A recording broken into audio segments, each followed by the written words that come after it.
Muli na namang dawit ang pangalan ni Andrea Brillantes from Katniel breakup. This time naman ay sa ex-celebrity couple na sina Miles Ocampo at co-star niya sa senior high na si Elijah Canlas. Kwento sa OG Dia Showbiz Update na di umano ay napanood ni Miles Ocampo ang pagsusubuan ng spaghetti ni Andrea at ex-boyfriend niyang si Elijah. Hindi malinaw kung paano nakarating kay Miles ang naturang video at kung paano naman nalaman ni Andrea na napanood ito ni Miles.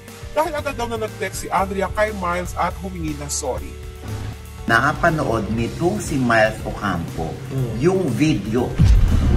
Sina Andrea at Elijah nagsusubuan.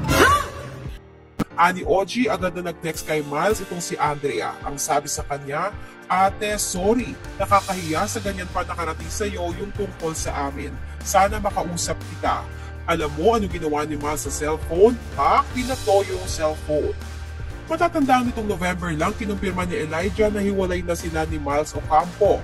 Makalipas ang more than 1 year nilang relasyon, naugat umano ang hindi pagkakaunawaan. Samantala nagulat naman si Miles sa napakaagang breakup confirmation noon ni Elijah. Kasunod ng breakup confirmation ni Elijah ay ang pagkalat ng balita na nagkakamabutihan na sila ng senior high lead star na si Andrea Brillantes.